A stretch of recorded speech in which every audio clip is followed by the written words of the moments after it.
अपराध मनोवैज्ञानिकों का मानना है कि जन्म से कोई भी अपराधी पैदा नहीं होता। कुछ हालात, हीन भावनाएं, नकारात्मक सोच या बुरी संगति किसी को भी अपराध की राह पर ले जा सकती है। अपराधी की हमेशा यही कोशिश होती है कि वो जुर्म इतनी सफाई से करे कि पुलिस या समाज कभी उस तक पहुंच ना सके। कई वारदातों में ऐसा होता है कि पुलिस मौका वारदात की पहेली में उलझकर रह जाती है और चालाक अपराधी सबको चकमा देने में कामयाब हो जाता है, पर आखिरकार गुत्थी सुलझती है और अपराधी पकड़ा जाता है।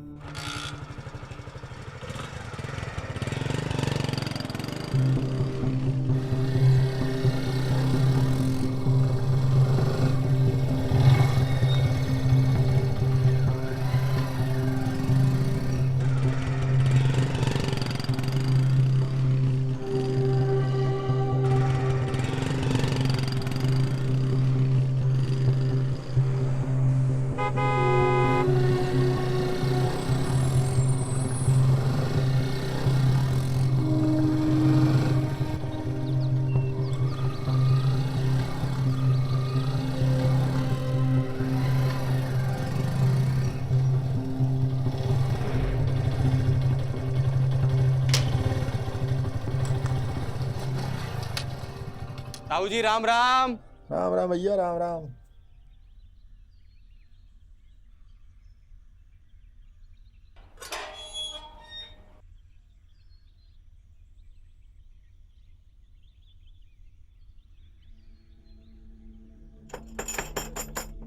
प्रकाश भैया,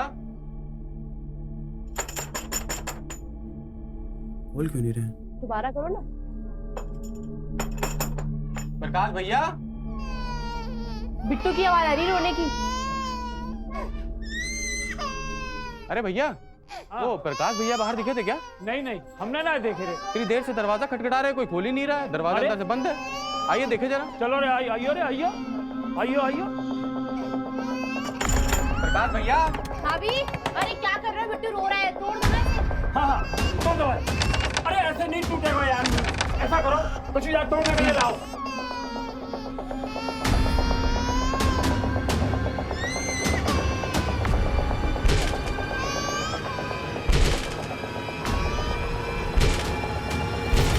अरे दरवाजा टूट गया भैया, प्रकाश भैया।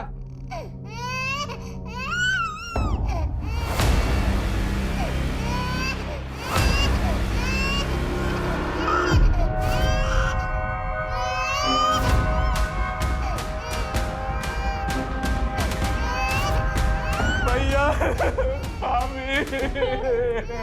अरे रुको, छूटा नहीं। अरे मर्डर केस है ये, हमें पुलिस को इत्तला करनी चाहिए। अरे कोई पुलिस को बुलाओ रे।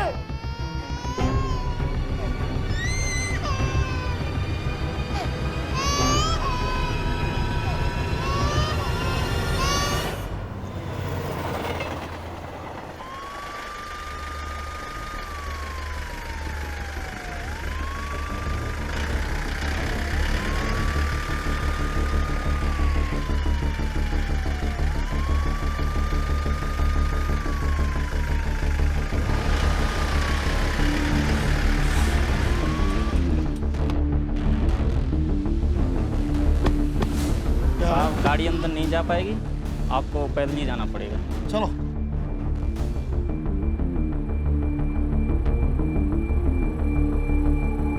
बढ़िया भाई, सबको निकालिए। चलो डो, बाहर चलिए, बाहर चलिए, चलिए बाहर चलिए, चलिए बाहर चलिए।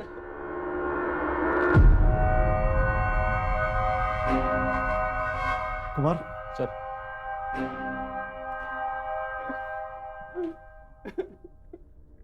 आप कौन है? मेरे भैया भाभी है।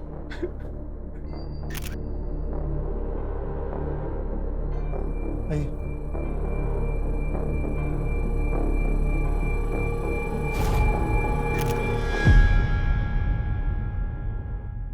तो आप ही दरवाजा तोड़ के अंदर आए थे? जी साहब। आपकी आखिरी बार अपने भैया भाभी से कब बात हुई?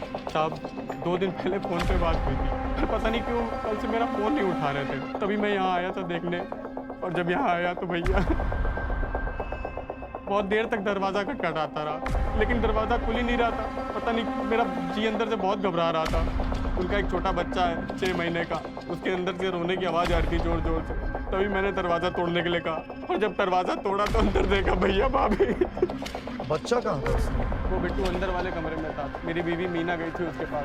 हम ही गए थे साहब ऊपर। जब हम वहाँ गए तो बड़ा अजीब सा लगा साहब।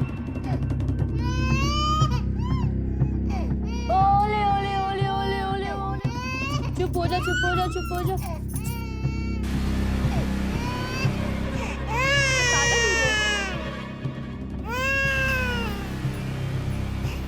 कपड़े भी सूखे हुए।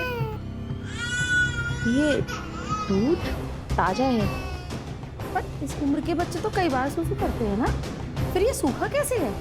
और जो भैया भाभी के पास खून पड़ा था वो तो सूखा हुआ था। इसका मतलब है कि बिट्टू के कपड़े।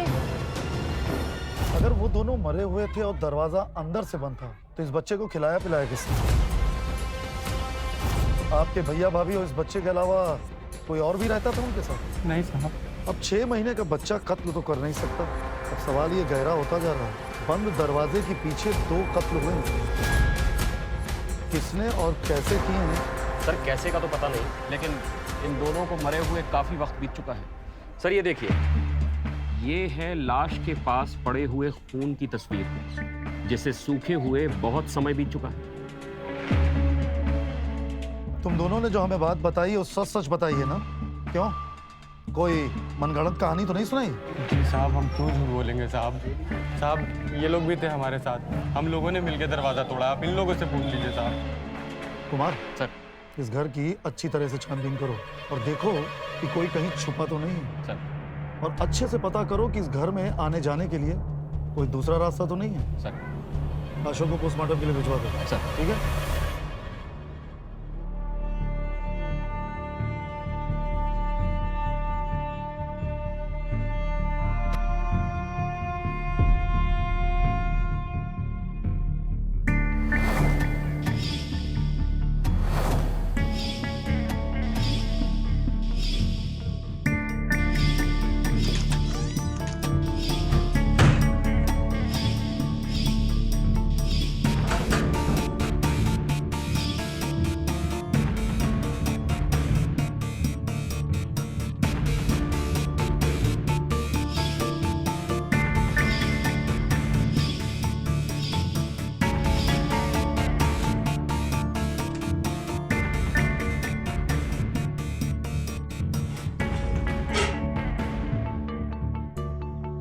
सर, पूरा घर छान मारा है और इस घर में आने जाने का कोई दूसरा रास्ता नहीं है।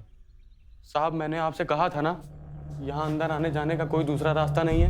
भैया भाभी और बिट्टू के अलावा यहाँ कोई दूसरा रहता भी नहीं था साहब। सर, पोस्टमार्टम वालों ने ये तस्वीरें भेजी हैं। बड़ी जल्दी रिपोर्ट्स भेज दी। सर रिपोर्ट नहीं है, तस्वीरें हैं। उनको इनमें कुछ अजीब सा लगा। सर ये देखिए, सर ये है पति की लाश की तस्वीर, सर पर गहरी चोट और जख्म के निशान 2 जगह, एक ये और एक ये। और सर एक ये है पत्नी की लाश की तस्वीर, कोई गहरी चोट और जख्म के निशान तो नहीं है, लेकिन गले पर उंगलियों के निशान जरूर है। इसका मतलब कि गला दबा कर मारा गया। जी सर। यार कुमार, एक बात बताओ, ये जो सब हो रहा है तुम्हें समझ में आ रहा है? नहीं सर, लेकिन सर जानते हैं, किचन में दूध का बर्तन गर्म मिला था। दूध का बर्तन? भाई तुम ठीक ठीक और सोच समझ कर बता दो कि तुम्हारे इस घर में कोई चोर दरवाजा है या नहीं। अरे साहब, मैं आपसे कितनी बार कहूँ, यहाँ अंदर आने जाने का कोई दूसरा रास्ता नहीं है साहब। कुमार सर, सवाल वहीं धरा का धरा रह गया। दरवाजा अंदर से बंद था, अंदर एक 6 महीने का बच्चा था, उसके मुंह पर दूध लगा हुआ था, किचन में दूध का बर्तन गर्म, 2 मर्डर हुए हैं। बंद दरवाजे से कोई अंदर आया तो आया कैसे, और फिर बाहर गया तो गया कैसे? कत्ल हुए तो हुए कैसे? एक बंद कमरा, किसने किसको मारा ये तय करना मुश्किल था। पुलिस या परिवार दोनों को समझ में नहीं आ रहा था कि हत्या हुई तो हुई कैसे। साहब जी बोलिए। कुछ पता चला मेरे भैया भाभी को? जांच चल रही है। सर। हाँ। जाइए सर। जय हिंद। सर पोस्टमार्टम रिपोर्ट आ चुकी है। क्या लिखा है इसमें? इनके भैया भाभी का मर्डर हुआ है, तो इन्हें तो बताना ही है। सर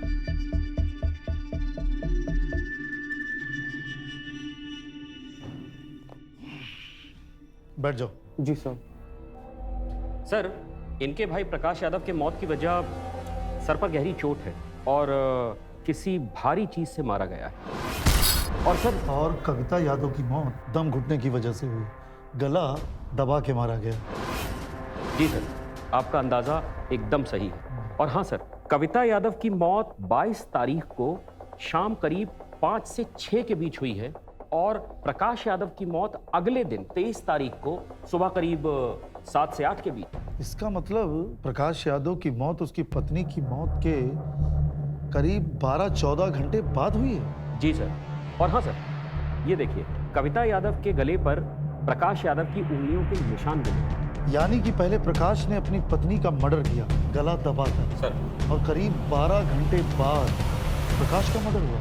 नहीं नहीं साहब, भैया क्यों मारेंगे भाभी को? बल्कि वो तो भाभी से बहुत प्यार करते थे और अभी 2 साल पहले ही तो उनकी शादी हुई है। अब इस बात का जवाब तो तुम्हारे भैया के ही पास था, लेकिन हमारे सामने एक बहुत बड़ा सवाल खड़ा हो गया कि प्रकाश का हत्यारा बंद दरवाजे से घर के अंदर कैसे आया।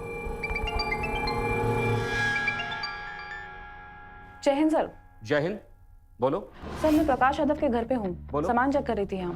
कुछ मिला क्या? सर स्टोर रूम में 15 से 16 साल की लड़की के कपड़े मिले हैं। ठीक है सर, प्रकाश यादव के घर से कोई 15-16 साल की लड़की के कपड़े बरामद किए गए। तुमने हमें ये क्यों नहीं बताया कि तुम्हारे भैया के घर में एक 15-16 साल की लड़की भी रहती है? नहीं नहीं साहब, वहाँ कोई और लड़की नहीं रहती थी, वहाँ सिर्फ भैया भाभी और बिट्टू रहते थे बस। चलो हमारे साथ।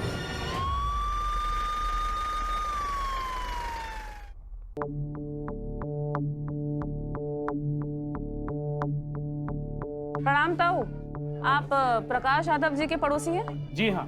किसी 15 से 16 साल की लड़की को आते जाते देखा आपने? नहीं मैडम, हमने नहीं देखा। हो सकता है शायद एक दिन पहले ही आई हो। अगर मैडम एक दिन पहले आई होती तो हम में से कोई ना कोई तो जरूर देखता हूँ। शायद घर पे ही रहती हो। कविता ने बच्चे का ख्याल रखने के लिए किसी लड़की को बुलाया हो। नहीं मैडम, अगर कविता किसी को रखती तो हमको जरूर बताती।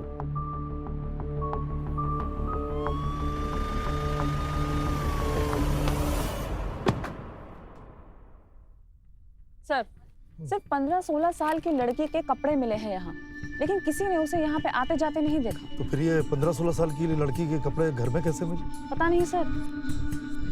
विवेक यहाँ ये जरा इन कपड़ों को गौर से देखिए, पहचानिए आपके किसी रिश्तेदार या जान पहचान के तो नहीं? जी नहीं सर। अरे विवेक, बच्चे को लेकर ऐसे कैसे घूम रहा है? मीना ने संभालने से मना कर दिया है क्या? अरे दीदी आप जाओ।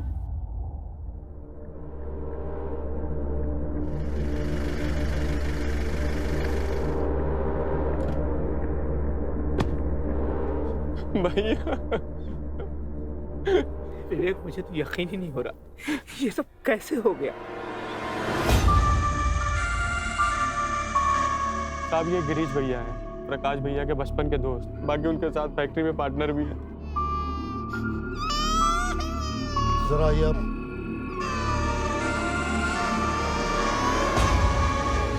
अच्छा, तो आप प्रकाश के बचपन के दोस्त हैं और उसके बिजनेस पार्टनर भी? जी सर। काफी करीबी रिश्ता है ना? जी सर। और आप आ जाए क्यों कुमार? जितना इन दोनों का आपसी करीबी रिश्ता है उस हिसाब से इनको ज्यादा देर नहीं हो गई। सर मैं यहाँ था ही नहीं। तो कहाँ थे? सर 23 तारीख को सुबह दिल्ली गया था काम से। विवेक का जैसे फोन आया तो मैं। दिल्ली से आने में 4-5 घंटे लगते हैं और आप कल रात में भी आ सकते थे। रात में गाड़ी चलाने में मुझे बहुत दिक्कत होती है, इसलिए मैं सुबह ही गाड़ी लेकर के सीधे यहाँ आ रहा हूँ। सर मैं तो अपने घर भी नहीं गया। अच्छा ये बताइए कि प्रकाश और उसकी पत्नी के बीच में कुछ मनमुटाव या झगड़ा चल रहा था? नहीं सर, दोनों में कोई झगड़ा नहीं था, बल्कि जब से बिट्टू हुआ था प्रकाश तो बहुत खुश रहने लगा था। ये कैसे पता आपको? सर वो हमेशा कोशिश करता था जल्दी से जल्दी काम खत्म करके वो घर पहुंचे, ज्यादा से ज्यादा समय वो बिट्टू के साथ बिताए। अच्छा, प्रकाश ने कभी आपसे किसी 15-16 साल की लड़की का जिक्र किया कभी? नहीं सर। लेकिन आप ये सब क्यों पूछ रहे हैं? क्योंकि प्रकाश के घर में एक 15-16 साल की लड़की के कपड़े मिले हैं, और कपड़े मिले हैं तो वो रहती जरूर होगी। नहीं सर, ऐसा होता तो मुझे पता होता। कैसे पता होता आपको? सर वो मेरा बचपन का दोस्त था, इसलिए हर बात मुझे बताता था।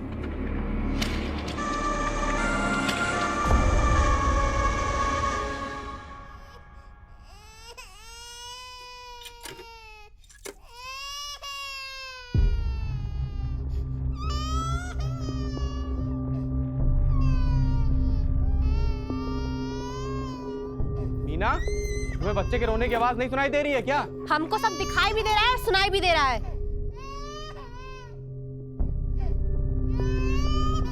मीना देखो, भूखा होगा, दूध गर्म करके ले आओ बोतल में, पिला मैं दूंगा। आपके भाई भाभी का बच्चा है, आप ही करो जो करना है, हम नहीं करने वाले कुछ। अरे तुम भी इसकी चाची हो। क्या बोले आप? अरे तुम भी इसकी चाची हो भाई। चाची? अगर आपके भैया चाहते ना तो आज हमारा ही बच्चा होता। अरे तुम फिर वही बात लेकर के बैठ गई। देखिए जी, आप भूल गए पर हम नहीं भूलने वाले। अगर आपके भैया भाभी ने मेरे इलाज के लिए पैसे दिए होते ना तो आज हमारा ही बच्चा होता। अरे बिट्टू, हमारा ही बच्चा है। अरे अब हम ही इसके माता पिता हैं। हम उसकी कोई मावा नहीं है। देखो, हम रोज रोज इसे बाहर नहीं लेके जा सकते हैं। अब तुम्हें इसको संभालना है तो संभालो, नहीं हम जा रहे हैं।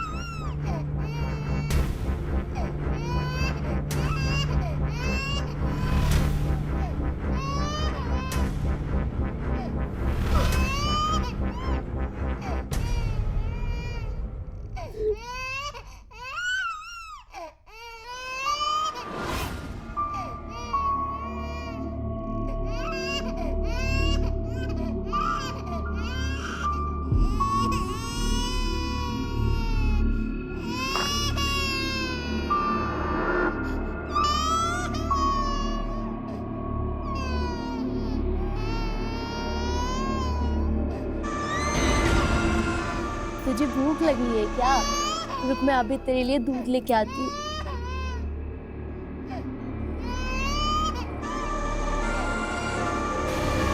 कौन है?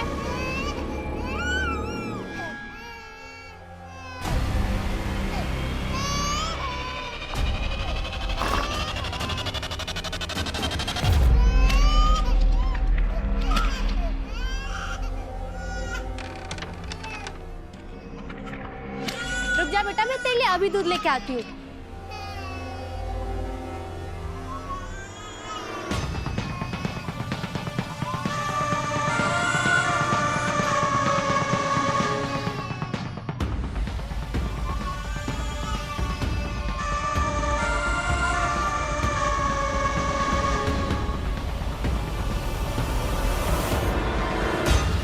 बिट्टू, अरे जोर जोर जोर, अरे दे बिट्टू को कहाँ लेके जा रही है?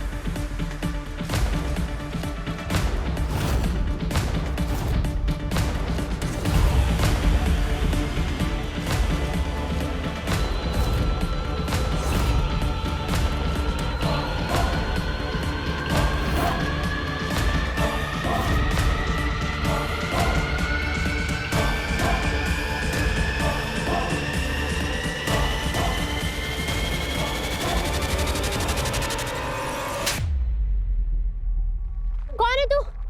ये मुझे वापस दीजिए। शकल देखो इसकी, कितनी मासूम लगती है। बच्चा चुरा रही है। यार। मैं कोई चोर नहीं हूँ। चोर नहीं है तो मेरे बच्चे को लेके कहाँ जा रही थी तू? ये मेरा छोटा भाई है। भाई? बेटा, मैं एनजीओ की तरफ से हूँ। आपको जवाब देने में कोई दिक्कत या परेशानी महसूस होती है, आप मुझे बता सकते हैं। आपको घबराने की कोई ज़रूरत नहीं है, ठीक है बेटा? जी। बेटा, आपका नाम क्या है? काव्या। काव्या बेटा, आपने कहा कि बिट्टू आपका भाई है? हाँ, वो मेरा भाई है। मैं समझी नहीं बेटा, बिट्टू आपका भाई कैसे हुआ? वो मेरी अम्मा का बेटा है, तो मेरा भाई हुआ ना। आपकी मम्मी का नाम क्या है? कविता यादव। कविता यादव आपकी मम्मी थी? हाँ। तो फिर प्रकाश यादव आपके पापा थे? नहीं, मतलब हाँ, वो मेरे नए पापा थे। काव्या बेटा, किसी को भी नहीं पता कि आपकी मम्मी बिट्टू की भी मर गई। कैसे कैसे? वो मम्मी ने ये बात सबसे छुपा के रखी थी। क्यों छुपा के रखी थी? मेरे नए पापा को पता ना चले इसीलिए। बेटा, पापा से मम्मी ने ये बात क्यों छुपाई? क्योंकि वो मेरे दूसरे पापा थे। दूसरे पापा थे? हाँ, पापा का अम्मा से 5 साल पहले तलाक हो चुका था। उसके बाद अम्मा ने दूसरी शादी कर ली और नए पापा को मेरे बारे में कुछ नहीं पता है। इसीलिए मैं बिट्टू और अम्मा के साथ नहीं रहती थी। फिर आप कहाँ रहते थे? मैं पहले नानी के घर रहती थी, लेकिन कुछ दिन पहले नानी मर गई। तो फिर मम्मी ने मुझे मौसी के यहाँ रहने को कहा। तो फिर आप मौसी के घर क्यों नहीं गए? क्योंकि मौसी 2 हफ्ते के लिए कहीं गई हैं। अच्छा, तो इसलिए मम्मी यहाँ ले आई। हाँ, और मैं दिन भर अम्मा और बिट्टू के साथ ही रहती थी। और शाम को पापा के आने से पहले मैं स्टोर रूम में छुप जाती थी ताकि वो मुझे देख ना सकें। अरे वाह बिट्टू की काव्या दीदी, भाई तुम तो 2 ही दिन में अपने भाई का बहुत अच्छे से ख्याल रखना सीख गई हो। अम्मा, मुझे भी अपने पास ही रहने दो ना। मुझे मासी के घर में नहीं रहना।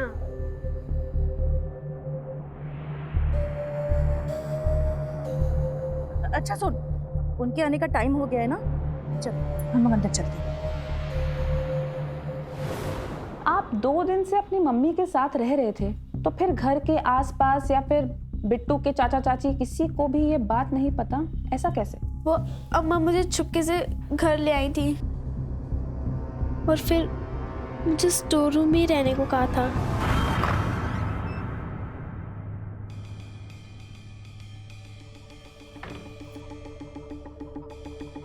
देखो काव्या बेटा, तुम्हारे बारे में तुम्हारे नए पापा को बिल्कुल पता नहीं चलना चाहिए। ठीक है अम्मा। देखो बेटा, तुम्हारे नए पापा रोज शाम को 7 बजे तक घर आ जाते हैं। 7 बजे तक तुम मेरे साथ और बिट्टू के साथ इस घर में ही रहना, लेकिन 7 बजे के बाद बेटा तुम यहाँ पर आकर छुप जाना। देखो मैं जानती हूँ बेटा कि तुम्हारे नए पापा से ये बात छुपाकर मैंने बहुत बड़ी गलती कर दी है, पर मैं डर गई थी बेटा कि कहीं ये सच जानकर वो मुझसे शादी ना करते, तो इसीलिए मुझे ये करना पड़ा।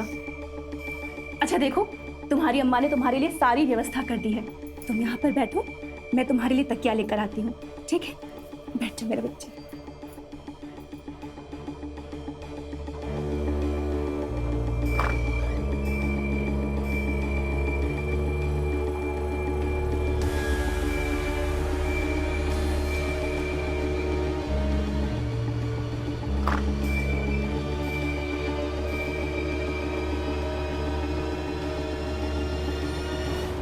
मैं दिन भर अम्मा और बिट्टू के साथ ही रहती थी। मैं बिट्टू का ख्याल रखती थी, लेकिन शाम को पापा के आने से पहले मैं स्टोर में छुप जाती थी। अम्मा, हाँ बेटा, वो मैंने बिट्टू को अच्छे से सुला दिया है। अच्छा, जल्दी से जाके छुप जा।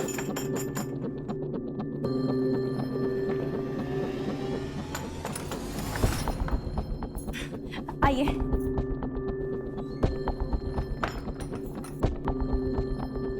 आप बैठिए, मैं पानी लेके आती हूँ। बेटा, अगर तुम घर पे ही थी तो एक बात बताओ, क्या तुम्हारे नए पापा के साथ मम्मी का कभी कोई झगड़ा हुआ?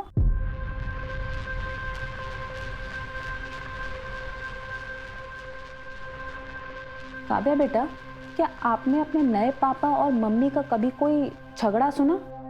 नहीं, मैंने उनका झगड़ा सुना नहीं था, मैंने उनका झगड़ा देखा था। देखा है?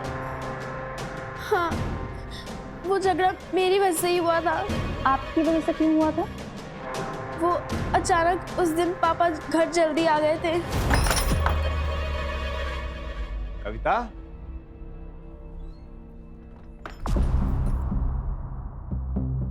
कविता जी, आप जल्दी आ गए?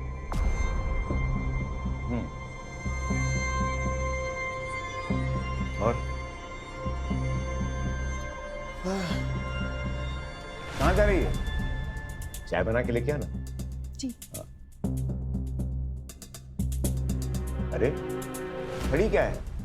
चाय बना के लेके आना। जी।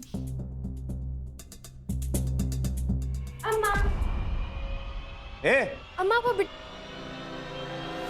इधर आ, इधर इधर।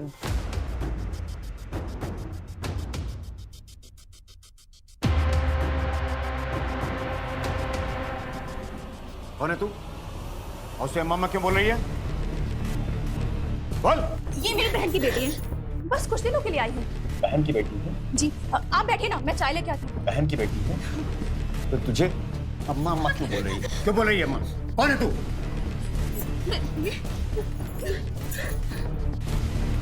आप बैठिए ना, मैं चाय बना के ले आई हूँ। साफ साफ दिख रहा है कि तू झूठ बोल रही है। मैं आपसे झूठ क्यों बोलूंगी जी? बता। अम्मा, मेरी अम्मा को मत मारो। काव्या! बोल। बताती हूँ। छोड़ो मेरी अम्मा को। ये मेरी बेटी है काव्या, मेरे पहले पति से। छोड़ दो मेरी अम्मा को। तेरे पहले पति से बेटी है ना? मैं आपको बताना चाहती थी लेकिन मैं बहुत डर गई थी। मेरी बात सुनिए, ये अब तक माँ की घर थी, लेकिन मैं आपके बनने के बाद में से यहाँ लेके बड़ा झूठ तूने मुझसे बोला।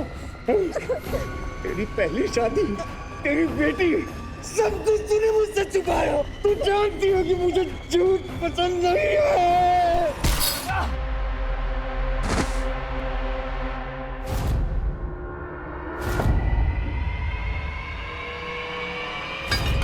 मैं कह रहा हूँ क्या? मैं कह रहा हूँ दरवाजा खोल। दरवाजा खोल दे वरना मैं तुझे जान से मार दूंगा। दरवाजा खोल।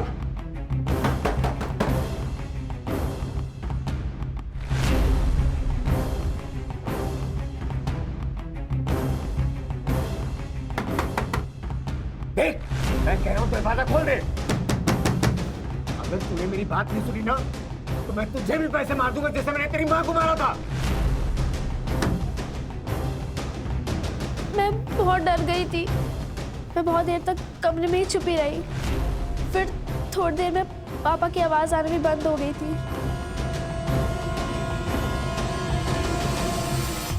बेटा हमें पता है कि तुम्हारे नए पापा ने ही आपकी मम्मी को मारा, तो फिर उसके बाद क्या हुआ? क्या आपने बाहर आके उनको मारा? नहीं, मैं रात भर उस कमरे में ही बंद थी। बेटा उस टाइम तुम्हारे नए पापा जिंदा थे, तो फिर उन्होंने तुम्हें बाहर आने को नहीं कहा या फिर कुछ और? एक दो बार पापा ने दरवाजे पे जोर जोर से आवाज की थी। फिर बिट्टू की रोने की आवाज आई तो शायद वो उसके पास चले गए होंगे। आप तो कमरे में ही थी, तो फिर आपको कैसे पता कि वो बिट्टू के पास गए थे? बिट्टू बहुत देर तक रोता रहा, लेकिन फिर थोड़ी देर बाद चुप हो गया, तो मुझे लगा वो उसके पास उसे चुप कराने गए होंगे। तो फिर आप स्टोर रूम से बाहर कब आए? मैं अगले दिन सुबह बाहर आई थी। सुबह क्यों? वो सुबह बिट्टू बहुत देर तक रोता रहा। मुझे समझ नहीं आता कि पापा उसे चुप कराने क्यों नहीं जा रहे हैं।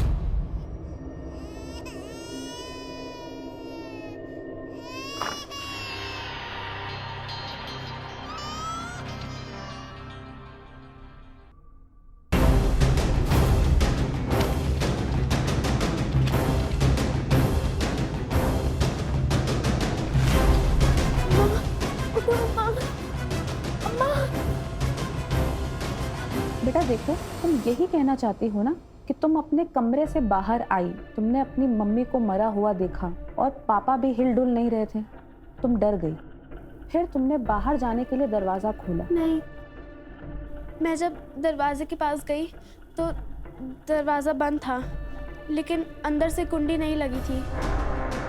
तो इसका मतलब दरवाजा अंदर से खुला था। हाँ। बेटा तुम्हें अंदाजा है कि तुम कितने बजे उठी थी और दरवाजे के पास आई थी? पक्का तो नहीं पता, लेकिन उस समय शायद 8 बज रहे थे। फिर क्या हुआ? मैं डर गई थी, कोई और ना आ जाए, तो मैंने अंदर से कुंडी बंद कर दी और फिर मैं बिट्टू के पास चली गई थी।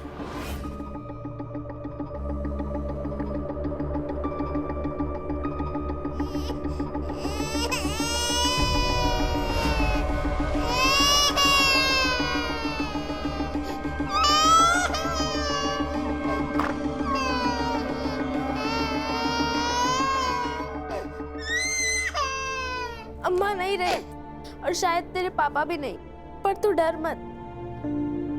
तेरी काव्या दीदी है ना, तेरा अच्छे से ख्याल रखेगी।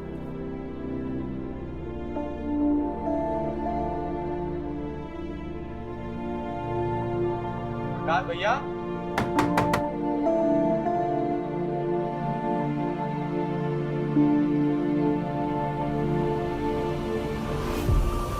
बेटा अगर तुम घर के अंदर ही थी तो जब हम आए तब तुम हमें क्यों नहीं मिली? मैं चली गई थी। लेकिन दरवाजा तो बंद था। जब सबने दरवाजा तोड़ दिया था, बहुत सारे लोग घर के अंदर आ गए थे। कुछ लोग पुलिस को फोन करने की बात भी कर रहे थे, तो मैं डर गई थी। तो फिर आप घर से चली गई, लेकिन किसी ने भी आपको घर से जाते हुए नहीं देखा, ऐसा क्यों? सब लोग अम्मा और पापा को देख रहे थे, तो मैं सबके पीछे से चुपचाप भाग के चली गई। बेटा आप कहीं झूठ तो नहीं बोल रहे? कहीं ऐसा तो नहीं कि जब सुबह आप उठे तो उस वक्त आपके पापा जिंदा थे और उन्होंने आपको पकड़ने की कोशिश करी तो आपने उन्हें मार दिया? मैंने उन्हें सिर्फ एक ही बार मारा था, वो भी अपनी सिर्फ अम्मा को बताने के लिए। हम जानते हैं बेटा कि आपने नहीं मारा है। बेटा हमें पता है कि आपने अपने पापा को नहीं मारा, तो फिर आपने किसी की आवाज़ सुनी थी? नहीं, मैंने किसी की आवाज़ नहीं सुनी थी। याद करो बेटा, हो सकता है शायद घर में कोई आया हो, उनसे पापा का झगड़ा हुआ हो। नहीं, मैंने कुछ नहीं सुना था। प्रकाश का मर्डर लोहे की भारी रॉड जैसी चीज से हुआ है। चोट इतनी गहरी है कि ये बच्ची उतनी ताकत से नहीं मार सकती।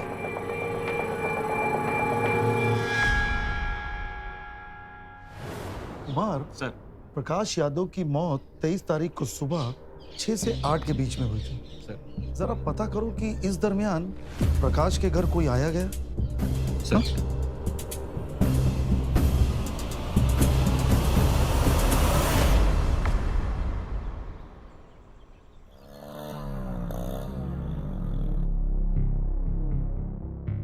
कोल्ड ड्रिंक पिला भाई।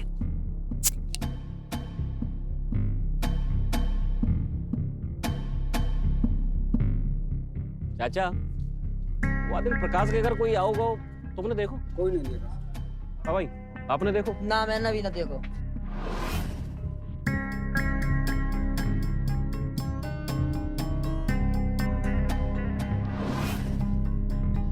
क्यों भाई साहब, वो प्रकाश के घर कोई उस दिन आया था, आपने देखा?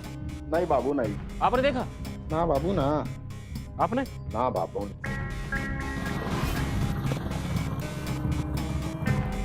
बेटा इधर जी सर। वादन प्रकाश के घर कुछ देखो? हम अंकल है ना यहीं पे उस दिन है ना वो गिल्ली डंडा खेल लेते, मुझे अच्छी तरीके से याद है। प्रकाश के घर वादन कौन कौन आओ? तो वो प्रकाश भैया के छोटे भैया ना विवेक भैया, वो आए थे सुबह 6:30 बजे के आसपास की बात है। और हाँ, प्रकाश अंकल के जो दोस्त है ना गिरीश अंकल, वो भी सुबह आए थे।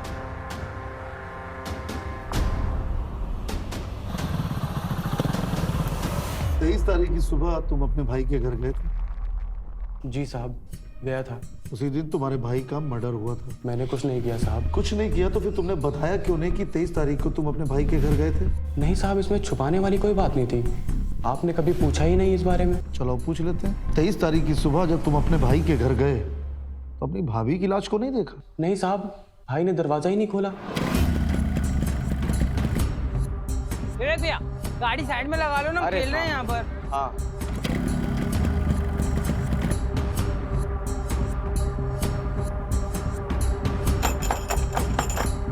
प्रकाश भैया, प्रकाश भैया। मैंने 2-3 बार दरवाजा खटखटाया, जब किसी ने दरवाजा ही नहीं खोला तो मैं लौट गया। जब दरवाजा नहीं खुला तो तुम्हें टेंशन नहीं हुई? 24 तारीख को तो तुमने दरवाजा तोड़वा ही दिया था। नहीं साहब, ऐसी कोई बात नहीं है। मुझे लगा कि भैया मुझसे मिलना नहीं चाहते होंगे, सोच रहे होंगे फिर से उधार मांगने आ गया।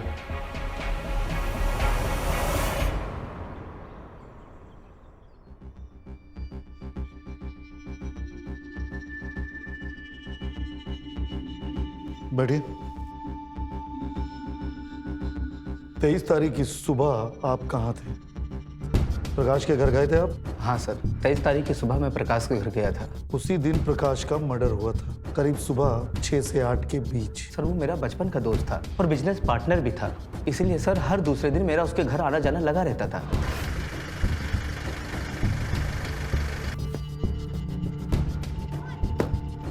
अरे अंकल थोड़ा साइड में लगाओ ना, हम खेल रहे हैं यहाँ पर। 2 मिनट अंकल अरे भैया,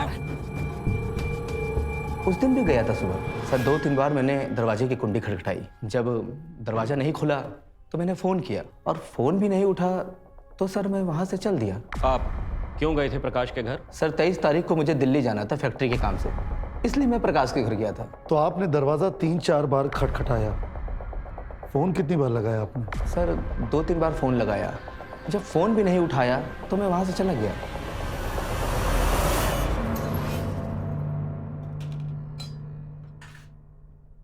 आइए सर प्लीज। इतना सारा खाना? सर वो घर से वाइफ भेज देती है। इतना सारा खाना रोज खाओगे ना, ये जो तोन निकल रही है ना, फिर काम नहीं हो पाएगा तुमसे। Do exercise and control your stomach. तो प्लीज कम थोड़ा सा। ठीक है, आप लोग कह रहे हैं तो मैं बैठता हूँ।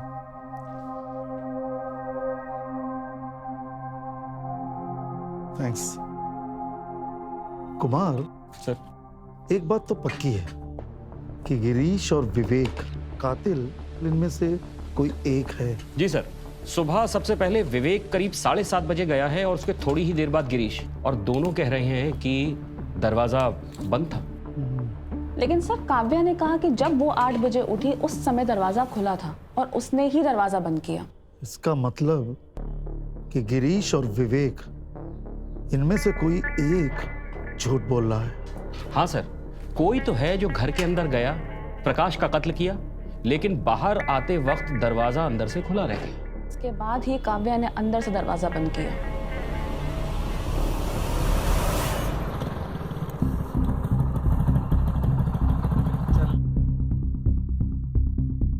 अच्छा हुआ तुम दोनों साथ मिल गए। अच्छा, अब तुम दोनों अच्छे से याद करके ये बताओ कि उस दिन गिरीश और विवेक प्रकाश के घर जाने के कितनी देर बाद वापस आए थे? असल विवेक भैया तो 2-4 मिनट में आ गए थे, लेकिन गिरीश भैया तो 15 मिनट तक वापस नहीं आए थे। यार कब तक आएंगे यार? चल बस यहीं बैठ जा, बैठ। यार कब आएंगे अंकल यार? अभी तक नहीं आए। स्कूल का टाइम और होने वाला है। चल स्कूल ही चल, हमारा खेल खराब कर दिया सारा। ठीक है।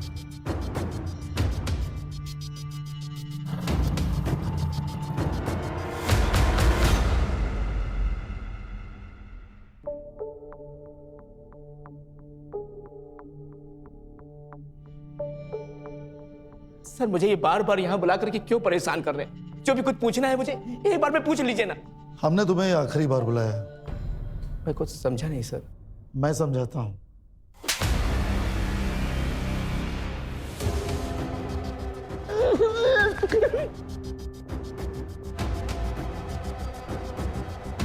तीन या हद से हद 5 मिनट, लेकिन नहीं 15 मिनट।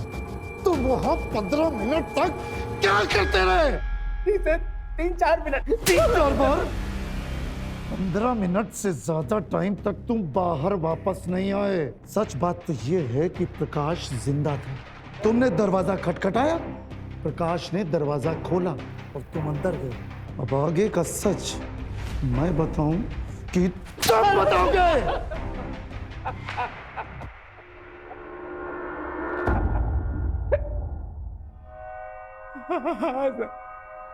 मैंने मारा। मैं उसे मारने के इरादे से नहीं गया था।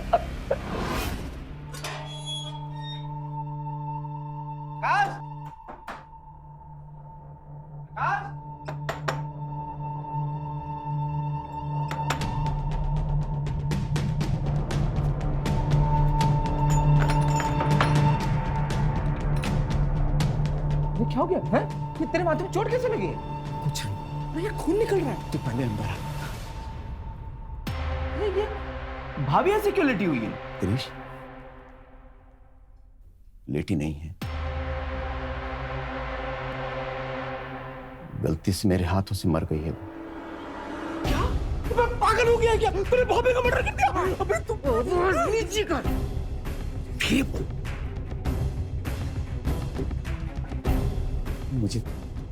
मुझे तेरी मदद चाहिए। इसकी लाश का ठिकाने लगाने के लिए मुझे तेरी मदद चाहिए। मैं तेरी कोई मदद नहीं करूंगा। ये पुलिस केस है। मैं नहीं फंसना चाहता हूँ। मैं जा रहा हूँ यहाँ से। गिरीश मेरी बात सुन भाई। देख, अभी 10-15 मिनट पहले मेरा छोटा भाई आया था। मैंने दरवाजा नहीं खोला। मैं उससे किसी तरीके की कोई उम्मीद नहीं रख सकता, लेकिन तू मेरा बचपन का दोस्त है ना भाई, मेरी मदद कर दे। भाई मैं कोई मदद नहीं कर सकता। तू मुझे फंसाना चाहता है पुलिस के केस में? आवाज नीचे कर।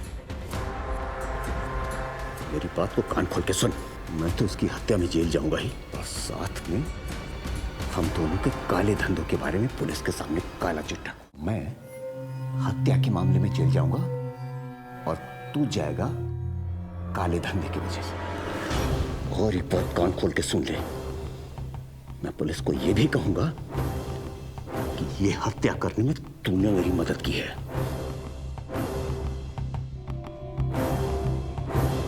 सोच।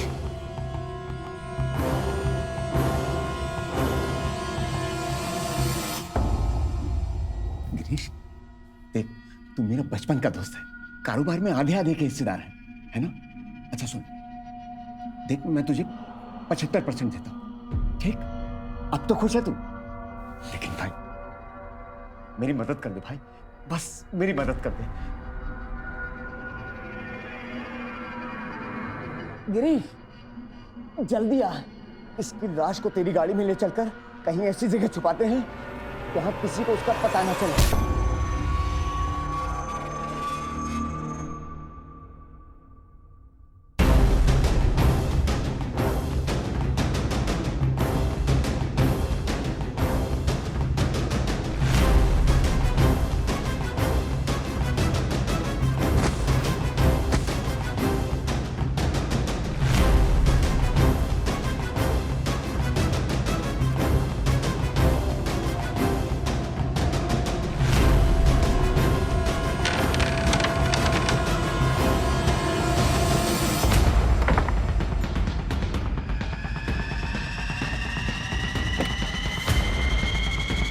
एकदम इसने मुझे डरा दिया कि वो मुझे फंसवा देगा मर्डर में। डर गए थे तुम?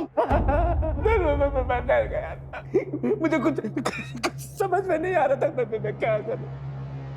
लेकिन वजह तो सिर्फ इतनी नहीं थी। क्यों? फैक्ट्री के मेरे कई फैसलों में वो रोड़े अटकाता था। फैक्ट्री में भी किसी तरीके का बहुत अच्छा प्रॉफिट नहीं हो रहा था, और जो फायदा होता वो दो लोगों में बट जाता। तुम्हें लालच आ गया और इसीलिए तुमने प्रकाश को मार दिया ताकि तुम 100% फैक्ट्री के मालिक बन जाओ। हाँ,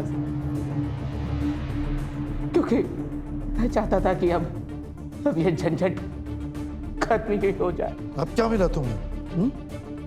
0% अब सड़ो जेल में।